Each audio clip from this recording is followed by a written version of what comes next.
बोलो गुरुदेव भगवान की जय। प्यारे कृष्ण कन्हैया लाल की जय। श्रीमद् देवी भागवत महापुराण नवम स्कंध चल रहा है। 2 अध्याय पूरे हो चुके हैं। आज तीसरा अध्याय। परिपूर्णतम श्री कृष्ण और चिन्मयी श्री राधा से प्रकट विराट स्वरूप बालक का वर्णन। भगवान नारायण कहते हैं, नारद, तदनंतर वह बालक जो केवल अंडाकार था, ब्रह्मा की आयु पर्यंत समय तक ब्रह्मांड गोलक के जल में रहा। फिर समय पूरा हो जाने पर वह सहसा 2 रूपों में प्रकट हो गया। एक अंडाकार ही रहा और एक शिशु के रूप में परिणत हो गया। उस शिशु की ऐसी कांति थी मानो 100 करोड़ सूर्य एक साथ प्रकाशित हो रहे हों। माता का दूध न मिलने के कारण भूख से पीड़ित होकर वह कुछ समय तक रोता रहा। माता पिता उसे त्याग चुके थे। वह निराश्रय होकर जल के अंदर समय व्यतीत कर रहा था। जो असंख्य ब्रह्मांड का स्वामी था, उसी ने अनाथ की भांति आश्रय पाने की इच्छा से ऊपर की ओर दृष्टि दौड़ाई। उसकी आकृति स्थूल से भी स्थूल थी, अतएव उसका नाम महाविराट पड़ा। जैसे परमाणु अत्यंत सूक्ष्मतम होता है, वैसे ही वह अत्यंत स्थूलतम था। वह बालक तेज में परमात्मा श्री कृष्ण के 16वें अंश की बराबरी कर रहा था। परमात्मा स्वरूपा प्रकृति संज्ञक राधा से उत्पन्न यह महान विराट बालक संपूर्ण विश्व का आधार है। यही महाविष्णु कहलाता है। इसके प्रत्येक रोमकूप में जितने विष्णु हैं, उन सब की संख्या का पता लगाना श्री कृष्ण के लिए भी असंभव है। वे भी उन्हें स्पष्ट बता नहीं सकते। जैसे जगत के रजःकण को कभी नहीं गिना जा सकता, उसी प्रकार इस शिशु के शरीर में कितने ब्रह्मा और विष्णु आदि हैं, यह नहीं बताया जा सकता। प्रत्येक ब्रह्मांड में ब्रह्मा, विष्णु और शिव विद्यमान हैं। पाताल से लेकर ब्रह्मलोक तक अनगिनत ब्रह्मांड बताए गए हैं, अतः उनकी संख्या कैसे निश्चित की जा सकती है। ऊपर बैकुंठ लोक है, यह ब्रह्मांड से बाहर है। इसके ऊपर 50 करोड़ योजन के विस्तार में गोलोक धाम है। श्री कृष्ण के समान ही यह लोक भी नित्य और चिन्मय सत्य स्वरूप है। पृथ्वी 7 द्वीपों से सुशोभित है। 7 समुद्र इसकी शोभा बढ़ा रहे हैं। 49 छोटे छोटे द्वीप हैं। पर्वतों और वनों की तो कोई संख्या ही नहीं है। सबसे ऊपर 7 स्वर्गलोक हैं। ब्रह्मलोक भी इन्हीं में सम्मिलित है। नीचे 7 पाताल हैं। यही ब्रह्मांड का परिचय है। पृथ्वी से ऊपर भूरलोक, उससे परे भुवरलोक, भुवरलोक से परे स्वरलोक, उससे परे जनलोक, जनलोक से परे तपलोक, तपोलोक से परे सत्यलोक है और सत्यलोक से परे ब्रह्मलोक है। ब्रह्मलोक ऐसा प्रकाशमान है मानो तपाया हुआ सोना चमक रहा हो। ये सभी कृत्रिम हैं, कुछ तो ब्रह्मांड के भीतर हैं और कुछ बाहर। नारद, ब्रह्मांड के नष्ट होने पर ये सभी नष्ट हो जाते हैं, क्योंकि पानी के बुलबुले की भांति यह सारा जगत अनित्य है। गोलोक और बैकुंठ लोक को नित्य, अविनाशी एवं अकृत्रिम कहा गया है। उस विराटमय बालक के प्रत्येक रोमकूप में असंख्य ब्रह्मांड निश्चित रूप से विराजमान है। एक एक ब्रह्मांड में अलग अलग ब्रह्मा, विष्णु और शिव हैं। बेटा नारद, देवताओं की संख्या 3 करोड़ है। ये सर्वत्र व्याप्त हैं। दिशाओं के स्वामी, दिशाओं की रक्षा करने वाले तथा ग्रह एवं नक्षत्र सभी इनमें सम्मिलित हैं। भूमंडल पर 4 प्रकार के वर्ण हैं। नीचे नागलोक है। चर और अचर सभी प्रकार के प्राणी उस पर निवास करते हैं। नारद, तदनंतर वह विराट स्वरूप बालक बार बार ऊपर दृष्टि दौड़ाने लगा। वह गोलाकार पिंड बिल्कुल खाली था। दूसरी कोई भी वस्तु वहां नहीं थी। उसके मन में चिंता उत्पन्न हो गई। भूख से आतुर होकर वह बालक बार बार रुदन करने लगा। फिर जब उसे ज्ञान हुआ, तब उसने परम पुरुष श्री कृष्ण का ध्यान किया। तब वहीं उसे सनातन ब्रह्म ज्योति के दर्शन प्राप्त हुए। वे ज्योतिर्मय श्री कृष्ण नवीन मेघ के समान श्याम थे। उनके 2 भुजाएं थी। उन्होंने पीताम्बर पहन रखा था। उनके हाथ में मुरली शोभा पा रही थी। मुखमंडल मुस्कान से भरा था। भक्तों पर अनुग्रह करने के लिए वे कुछ व्यस्त से जान पड़ते थे। पिता परमेश्वर को देखकर वह बालक संतुष्ट होकर हंस पड़ा। फिर तो वर के अधिदेवता श्री कृष्ण ने समयानुसार उसे वर दिया। कहा, बेटा, तुम मेरे समान ज्ञानी बन जाओ। भूख और प्यास तुम्हारे पास नहीं आ सके। प्रलय पर्यंत यह असंख्य ब्रह्मांड तुम पर अवलंबित रहे। तुम निष्कामी, निर्भय और सबके लिए वरदाता बन जाओ। जरा, मृत्यु, रोग और शोक आदि तुम्हें कष्ट ना पहुंचा सके। यूं कहकर भगवान श्री कृष्ण ने उस बालक के कान में 3 बार षडक्षर महामंत्र का उच्चारण किया। यह उत्तम मंत्र वेद का प्रधान मंत्र है। आदि में ओम का स्थान है। बीच में चतुर्थी विभक्ति के साथ कृष्ण, ये 2 अक्षर हैं। अंत में अग्नि की पत्नी स्वाहा सम्मिलित हो जाती है। इस प्रकार ओम कृष्णाय स्वाहा यह मंत्र का स्वरूप है। इस मंत्र का जप करने से संपूर्ण विघ्न टल जाते हैं। ब्रह्मपुत्र नारद मंत्रोपदेश के पश्चात परम प्रभु श्री कृष्ण ने उस बालक के भोजन की व्यवस्था की। वह तुम्हें बताता हूँ, सुनो। प्रत्येक विश्व में वैष्णवजन जो कुछ भी नैवेद्य भगवान को अर्पित करते हैं, उनमें से 16वां भाग विष्णु को मिलता है। और 15वां भाग इस बालक के लिए निश्चित है, क्योंकि यह बालक स्वयं परिपूर्णतम श्री कृष्ण का विराट रूप है। विप्रवर सर्वव्यापी श्री कृष्ण ने उस उत्तम मंत्र का ज्ञान प्राप्त कराने के पश्चात पुनः उस विराटमय बालक से कहा, पुत्र, तुम्हें इसके सिवा दूसरा कौन सा वर अभीष्ट है, वह भी मुझे बताओ, मैं देने के लिए सहर्ष तैयार हूँ। उस समय विराट व्यापक प्रभु ही बालक रूप से विराजमान थे। भगवान श्री कृष्ण की बात सुनकर उसने उनसे समयोचित बात कही। बालक ने कहा, प्रभु, आपके चरण कमलों में मेरी अविचल भक्ति हो। मैं यही वर चाहता हूँ। मेरी आयु चाहे एक क्षण की हो अथवा दीर्घ काल की, परंतु मैं जब तक जीऊँ तब तक आप में मेरी अटल श्रद्धा बनी रहे। इस श्लोक में जो पुरुष आपका भक्त है उसे सदा जीवन मुक्त समझना चाहिए। आपकी भक्ति से विमुख मूर्ख व्यक्ति जीते हुए भी मुर्दा माना जाता है। जिस अज्ञानी जन के हृदय में आपकी भक्ति नहीं है, उसे जप तप यज्ञ पूजन व्रत उपवास पुण्य अथवा तीर्थ सेवन से क्या लाभ, उसका जीवन ही निष्फल है। प्रभु, जब तक शरीर में आत्मा रहता है तब तक शक्तियाँ साथ रहती हैं। आत्मा के चले जाने के पश्चात संपूर्ण स्वतंत्र शक्तियों की सत्ता यहाँ नहीं रह जाती। महाभाग, प्रकृति से परे वे सर्वात्मा आप ही हैं। आप स्वेच्छामय सनातन ब्रह्म ज्योति स्वरूप परमात्मा सबके आदि पुरुष हैं। नारद इस प्रकार अपने हृदय का उद्गार प्रकट करके वह बालक चुप हो गया तथा भगवान श्री कृष्ण कानों को सुहावनी लगने वाली मधुर वाणी में उसका उत्तर देने लगे। भगवान श्री कृष्ण ने कहा, वत्स, मेरी ही भांति तुम भी बहुत समय तक अत्यंत स्थिर होकर विराजमान रहो। असंख्य ब्रह्माओं के जीवन समाप्त हो जाने पर भी तुम्हारा नाश नहीं होगा। प्रत्येक ब्रह्मांड में अपने स्वल्प अंश से तुम विराजमान रहोगे। तुम्हारे नाभि कमल से विश्व श्रेष्ठा ब्रह्मा प्रकट होंगे। ब्रह्मा के ललाट से 11 रुद्रों का आविर्भाव होगा। शिव के अंश से वे रुद्र सृष्टि के संहार की व्यवस्था करेंगे। उन 11 रुद्रों में कालाग्नि नाम से जो प्रसिद्ध है, वे ही रुद्र विश्व के संहारक होंगे। विष्णु विश्व की रक्षा करने के लिए रुद्र के अंश से प्रकट होंगे। मेरे वर के प्रभाव से तुम्हारे हृदय में सदा मेरी भक्ति बनी रहेगी। तुम मेरे परम सुंदर स्वरूप को ध्यान के द्वारा निरंतर देख सकोगे, यह निश्चित है। तुम्हारी कमनीय माता मेरे वक्षस्थल पर विराजमान रहेंगी, उसकी भी झांकी तुम प्राप्त कर सकोगे। बस अब मैं अपने गोलोक में जाता हूँ, तुम यहीं ठहरो। इस प्रकार उस बालक से कहकर भगवान श्री कृष्ण अंतर्धान हो गए। उन्हें गोलोक जाते क्या देर, वहां पहुंचकर उन्होंने तुरंत सृष्टि की व्यवस्था करने वाले ब्रह्मा को तथा संहार कार्य में कुशल रुद्र को आज्ञा दी। भगवान श्री कृष्ण ने कहा, वत्स, सृष्टि रचने के लिए जाओ। विधे, मेरी बात सुनो। महाविराट के रोम कूपों में असंख्य ब्रह्मांड हैं। उनमें से जो एक छोटा सा ब्रह्मांड है, उसमें विराजने वाले विराट पुरुष की नाभि से जो कमल निकला है, उस पर तुम प्रकट हो जाओ। फिर रुद्र को संकेत करके कहा, महाभाग महादेव, तुम मेरे परम प्रिय हो। अपने अंश से जगत का संहार करने के लिए ब्रह्मा के ललाट से प्रकट हो जाओ। स्वयं दीर्घकाल तक तपस्या करना। नारद जगतपति भगवान श्री कृष्ण यूं कहकर चुप हो गए। तब ब्रह्मा और कल्याणकारी शिव दोनों महानुभाव उन्हें प्रणाम करके विदा हो गए। महाविराट पुरुष के रोमकूप में अब भी ब्रह्मांड गोलक का जल विराजमान है। उसमें एक साधारण विराट पुरुष रहते हैं। ये उन महाविराट के अंश हैं। इनकी सदा युवावस्था रहती है। इनका श्याम रंग का विग्रह है। वे पीताम्बर पहनते हैं, जल रूपी सैया पर सोए रहते हैं। इनका मुखमंडल मुस्कान से भरा है। इन प्रसन्न मुख विश्व व्यापी प्रभु को जनार्दन कहा जाता है।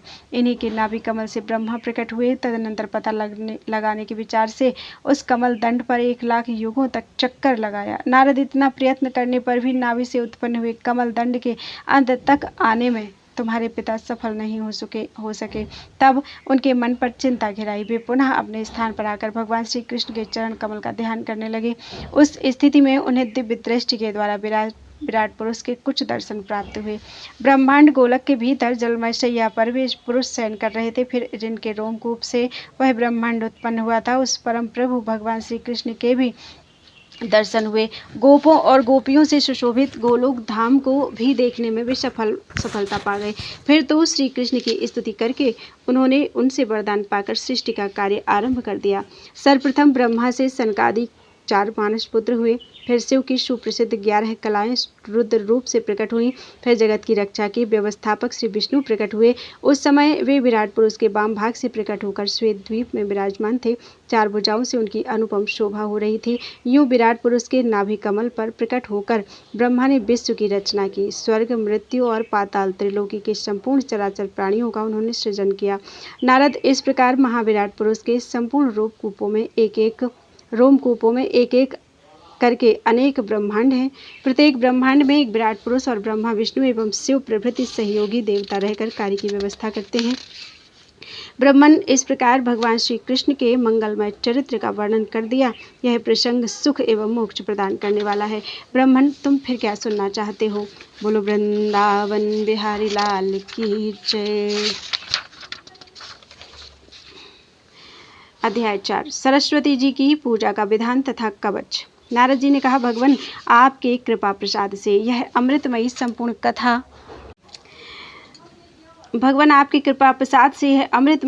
कथा मुझे सुनने को मिली है। अब आप इन प्रकृति संज्ञक देवियों के पूजन का प्रसंग विस्तार के साथ बताने की कृपा कीजिए। किस पुरुष ने किन देवी की कैसे आराधना की, मृत्युलोक में किस प्रकार उनकी पूजा का प्रचार हुआ, किस मंत्र से किसकी पूजा तथा किस स्तोत्र से किसकी स्तुति की गई, किन देवियों ने किसको कौन कौन से वर दिए। मुझे देवियों के स्तोत्र, ध्यान, प्रभाव, पावन चरित्र के साथ साथ उपर्युक्त सारी बातें बताने की कृपा कीजिए। भगवान नारायण कहते हैं, नारद, गणेश, जननी, दुर्गा, राधा, लक्ष्मी, सरस्वती और सावित्री, ये 5 देवियां सृष्टि की प्रकृति कही जाती हैं। इनकी पूजा और अद्भुत प्रभाव प्रसिद्ध है। अमृत की तुलना करने वाले इनके सुप्रसिद्ध चरित्र से संपूर्ण मंगल सुलभ हो जाते हैं। ब्रह्मन, प्रकृति के अंश और कला संज्ञक जो देवियां हैं उनके पुण्य चरित्र तुम्हें बताता हूँ, सावधान होकर सुनो। इन देवियों के नाम हैं काली, वसुंधरा, गंगा, षष्ठी, मंगल चंडिका, तुलसी, मनसा, निद्रा, स्वधा, स्वाहा और दक्षिणा। इनके संक्षिप्त, मधुर और वैराग्य उत्पादक चरित्र में भी पवित्र करने की पूर्ण शक्ति है। दुर्गा और राधा का चरित्र बहुत विस्तृत है, संक्षेप में उसे कहता हूँ, सुनो। मुनिवर, सर्वप्रथम भगवान श्री कृष्ण ने उन सरस्वती की पूजा की है जिनके प्रसाद से मूर्ख व्यक्ति पंडित बन जाता है। इन काम स्वरूपनी देवी ने श्री कृष्ण को पाने की इच्छा की थी। ये सरस्वती सबकी माता कही जाती हैं। सर्वज्ञानी भगवान श्री कृष्ण ने इनका अभिप्राय समझकर सत्य, हितकर तथा परिणाम में सुख देने वाले वचन कहे। भगवान श्री कृष्ण बोले, साध्वी, तुम नारायण के पास पधारो, वे मेरे ही अंश हैं, उनकी 4 भुजाएं हैं। मेरे ही समान उन परम सुंदर पुरुष में सभी सद्गुण वर्तमान हैं। वे सदा तरुण रहते हैं, करोड़ों कामदेव के समान उनकी सुंदरता है। लीलामय दिव्य अलंकारों से अलंकृत वे सब कुछ करने में समर्थ हैं। मैं सबका स्वामी हूँ, सभी मेरा अनुशासन मानते हैं, किंतु राधा की इच्छा का प्रतिबंधक मैं नहीं हो सकता, कारण वे तेज, रूप और गुण सब में मेरे समान हैं। सबको प्राण अत्यंत प्रिय है। फिर मैं अपने प्राणों की अधिष्ठात्री देवी इन राधा का त्याग करने में कैसे समर्थ हो सकता हूँ। भद्रे, तुम वैकुंठ पधारो, तुम्हारे लिए वहीं रहना हितकर होगा। सर्वसमर्थ विष्णु को अपना स्वामी बनाकर दीर्घ काल तक आनंद का अनुभव करो। तेज, रूप और गुण में तुम्हारे ही समान उनकी एक पत्नी लक्ष्मी भी वही है। लक्ष्मी में काम, क्रोध, लोभ, मोह, मान और हिंसा ये नाम मात्र भी नहीं है। उनके साथ तुम्हारा समय सदा प्रेम पूर्वक सुख से व्यतीत होगा। विष्णु तुम दोनों का समान रूप से सम्मान करेंगे। सुंदरी, प्रत्येक ब्रह्मांड में माघ शुक्ल पंचमी के दिन विद्यारंभ के शुभ अवसर पर बड़े गौरव के साथ तुम्हारी विशाल पूजा होगी। मेरे वर के प्रभाव से आज से लेकर प्रलय पर्यंत प्रत्येक कल्प में मनुष्य, मनुगण, देवता, मोक्षकामी, प्रसिद्ध मुनिगण, वसु, योगी, सिद्ध, नाग, गंधर्व और राक्षस सभी बड़ी भक्ति के साथ 16 प्रकार के उपचारों द्वारा तुम्हारी पूजा करेंगे। उन संयमशील जितेंद्रिय पुरुषों के द्वारा कण्व शाखा में कही हुई विधि के अनुसार तुम्हारा ध्यान और पूजन होगा। घड़े अथवा पुस्तक में तुम्हें आवाहित करेंगे। तुम्हारे कवच को भोजपत्र पर लिखकर उसे सोने की डिब्बी में रखकर गंध एवं चंदन आदि से सुपूजित करके लोग अपने गले में अथवा दाहिनी भुजा में धारण करेंगे। पूजा के पवित्र अवसर पर विद्वान पुरुषों के द्वारा तुम सम्यक प्रकार से स्तुति पाठ तुम्हारा होगा। इस प्रकार कहकर स्वयं श्री भगवान कृष्ण ने उन सर्वपूजिता देवी सरस्वती की पूजा की। तत्पश्चात ब्रह्मा, विष्णु, शिव, अनंत, धर्म, मुनीश्वर, सनकगण, देवता, मुनि, राजा और मनुगण ये सभी भगवती सरस्वती की उपासना करने लगे। तब से ये सरस्वती देवी संपूर्ण प्राणियों से सदा सुपूजित होने लगी।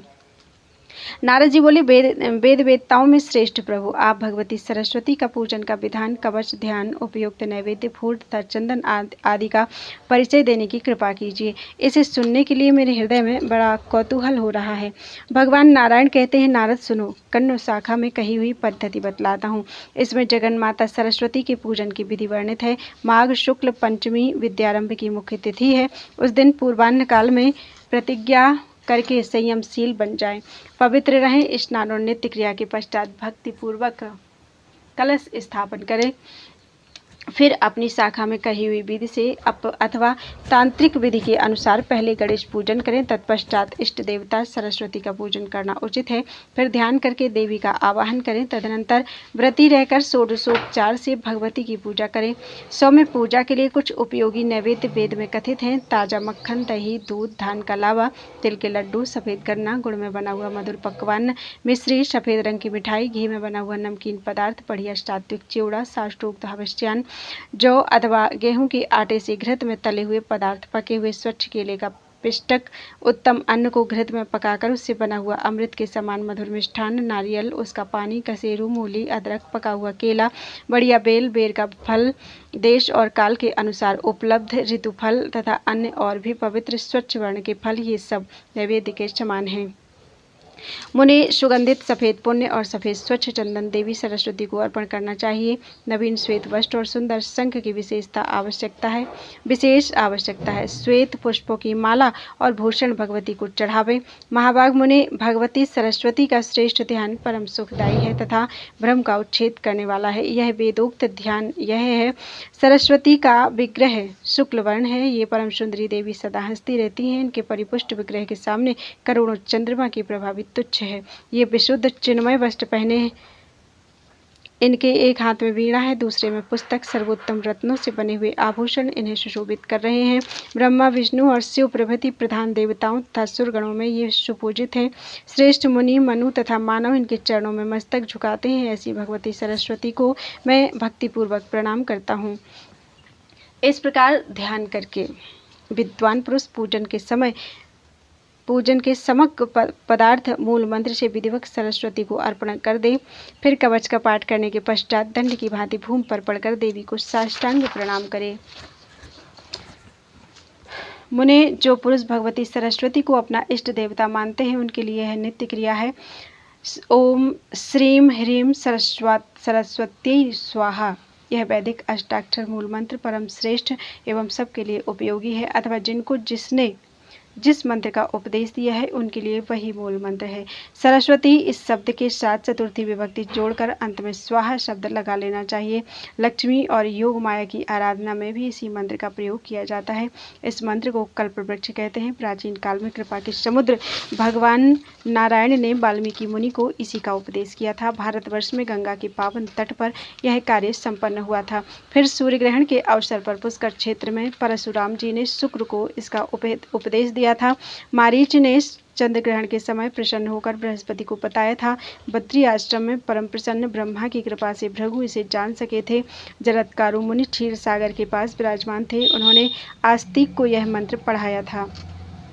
बुद्धिमान ऋषि श्रृंग ने मेरु पर्वत पर विभांडक मुनि से इसकी शिक्षा प्राप्त की थी। शिव ने आनंद में आकर गौतम गोत्र में उत्पन्न कंडो मुनि को इसका उपदेश किया था। याज्ञवल्क्य और कात्यायन ने सूर्य की दया से इसे पाया था। महाभाग शेष पाताल में बलि के सभा भवन पर विराजमान थे। वहीं उन्होंने पाणिनि, बुद्धिमान, भरद्वाज और शाक्टायन को इसका अभ्यास कराया था। 4 लाख जप करने पर मनुष्य के लिए यह मंत्र सिद्ध हो जाता है। इस मंत्र के सिद्ध हो जाने पर अवश्य ही मनुष्य में बृहस्पति के समान योग्यता प्राप्त हो जाती है। विप्रेंद्र सरस्वती का कवच विश्व पर विजय प्राप्त करने वाला है। जगत सृष्टा ब्रह्मा ने गंधमादन पर्वत पर भृगु के आग्रह से इसे उन्हें बताया था। वही मैं तुमसे कहता हूँ, सुनो। भृगु ने कहा, ब्रह्मन, आप ब्रह्मज्ञानी जनों में प्रमुख, पूर्ण ब्रह्मज्ञान संपन्न, सर्वज्ञ, सबके पिता, सबके स्वामी एवं सबके परम आराध्य हैं। प्रभु, आप मुझे सरस्वती का विश्वजय नामक कवच बताने की कृपा कीजिए। मंत्रों का समूह, यह कवच परम पवित्र है। ब्रह्मा जी बोले, वत्स, मैं संपूर्ण कामना पूर्ण करने वाला कवच कहता हूँ, सुनो। यह श्रुतियों का सार, कान के लिए सुखप्रद, वेदों में प्रतिपादित एवं उनसे अनुमोदित है। रासेश्वर भगवान श्री कृष्ण गोलोक में विराजमान थे। वहीं वृंदावन में रासमंडल था। उसी समय उन प्रभु ने मुझे यह कवच सुनाया था। कल्पवृक्ष की तुलना करने वाला यह कवच परम गोपनीय है। जिन्हें किसी ने नहीं सुना है वे अद्भुत मंत्र इसमें सम्मिलित हैं। इसे धारण करने के प्रभाव से ही भगवान शुक्राचार्य संपूर्ण दैत्यों के पूज्य बन सके। ब्रह्मन, बृहस्पति में इतनी बुद्धि का समावेश इस कवच की महिमा से ही हुआ है। वाल्मीकि मुनि सदा इसका पाठ और सरस्वती का ध्यान करते थे, अतः उन्हें कबींद्र कहलाने का सौभाग्य प्राप्त हो गया। वे भाषण करने में परम चतुर हो गए। इसे धारण करके स्वयंभू मनु ने सबसे पूजा प्राप्त की। कणाद, गौतम, कंड, पाणिनि, शाक्टायन, दक्ष और कात्यायन इस कवच को धारण करके ही ग्रंथों की रचना में सफल हुए। इसे धारण करके स्वयं कृष्ण द्वैपायन व्यासदेव ने वेदों का विभाग कर खेल ही खेल में अखिल पुराणों का प्रणयन किया। साता, तप, संवर्त, वशिष्ठ, पराशर, याज्ञवल्क्य, ऋष्यशृंग, भरद्वाज, आस्तिक, देवल, जैगी, सभ्य और ययाति ने इस कवच के साथ ही पूरे ग्रंथ का अध्ययन किया था। इसी से सर्वत्र उनका सम्मान होने लगा। विप्रेंद्र इस कवच के ऋषि प्रजापति हैं। स्वयं बृहति छंद है। माता शारदा अधिष्ठात्री देवी हैं। अखिल तत्व परिज्ञान पूर्वक संपूर्ण अर्थ के साधन तथा समस्त कविताओं के विवेचन में इसका प्रयोग किया जाता है। श्रीम ह्रीम स्वरूपिणी भगवती सरस्वती सब ओर से मेरे सिर की रक्षा करें। श्रीमयी बाग देवता सदा मेरे ललाट की रक्षा करें। ओम ह्रीम भगवती सरस्वती निरंतर कानों की रक्षा करें। ओम श्रीम ह्रीम भगवती सरस्वती देवी सदा दोनों नेत्रों की रक्षा करें। एम ह्रीम स्वरूपिणी वाणी की अधिष्ठात्री देवी सदा मेरी नासिका की रक्षा करें। ओम ह्रीम मयी विद्या की अधिष्ठात्री देवी होठों की रक्षा करें। ओम श्रीम ह्रीम भगवती ब्राह्मी दंत पंक्ति की निरंतर रक्षा करें। एम यह देवी सरस्वती का एकाक्षर मंत्र मेरे कंठ की रक्षा करे। ओम श्रीम ह्रीम मेरे गले की तथा श्रीम मेरे कंधों की रक्षा करें, सदा रक्षा करें। विद्या की अधिष्ठात्री देवी ओम ह्रीम स्वरूपिणी सरस्वती सदा वक्ष स्थल की रक्षा करें। विद्यादि स्वरूपा ओम ह्रीम मयी देवी मेरी नाभि की रक्षा करें। ओम ह्रीम क्लीम स्वरूपिणी देवी वाणी सदा मेरे हाथ की रक्षा करें। ओम स्वरूपिणी भगवती सर्व वर्णात्मिका दोनों पैरों को सुरक्षित रखें। ओम बाग अधिष्ठात्री देवी के द्वारा मैं सब प्रकार से सदा सुरक्षित रहूं। सबके कंठ में निवास करने वाली ओम स्वरूपा देवी पूर्व दिशा में सदा मेरी रक्षा करें। सबकी जीभ के अग्रभाग पर विराजने वाली ओम स्वरूपिणी देवी अग्निकोण में मेरी रक्षा करें, सदा मेरी रक्षा करें। गद्य में निवास करने वाली ओम ह्रीम ओम एम श्रीम क्लीम मयी देवी उत्तर दिशा में मेरी रक्षा करें। संपूर्ण शास्त्रों में विराजने वाली एम स्वरूपिणी देवी ईशान कोण में सदा रक्षा करें। ओम ह्रीम स्वरूपिणी सर्वपूजिता देवी ऊपर से मेरी रक्षा करें। पुस्तक में निवास करने वाली ह्रीम स्वरूपिणी देवी मेरी निम्न भाग की रक्षा करें। ओम स्वरूपिणी ग्रंथ बीज स्वरूपा देवी सब ओर से मेरी रक्षा करें। विप्र यह सरस्वती कवच तुम्हें सुना दिया। असंख्य ब्रह्म मंत्रों का यह मूर्तिमान विग्रह है। ब्रह्म स्वरूप इस कवच को विश्वजय कहते हैं। प्राचीन समय की बात है, गंधमादन पर्वत पर धर्मदेव के मुख से मुझे इसे सुनने का सुअवसर प्राप्त हुआ था। तुम मेरे परम प्रिय हो, अतएव तुमसे मैंने कहा तुम्हें अन्य किसी के सामने इसकी चर्चा नहीं करनी चाहिए। विद्वान पुरुष को चाहिए कि वस्त्र, चंदन और अलंकार आदि सामानों से विधि पूर्वक गुरु की पूजा करके दंड की भांति जमीन पर पड़कर उन्हें प्रणाम करें। तत्पश्चात उनसे इस कवच का अध्ययन करें। 5 लाख जप करने के पश्चात यह कवच सिद्ध हो सकता है। इस कवच के सिद्ध हो जाने पर पुरुष को बृहस्पति के समान पूर्ण योग्यता प्राप्त हो जाती है। इस कवच के प्रसाद से पुरुष भाषण करने में परम चतुर, कवियों का सम्राट और त्रैलोक्य विजयी हो सकता है। उसमें सब कुछ जीतने की योग्यता प्राप्त हो जाती है।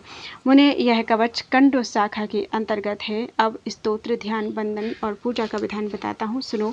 अध्याय 4 पूर्ण हुआ। फूल वृंदावन बिहारी लाल की जय।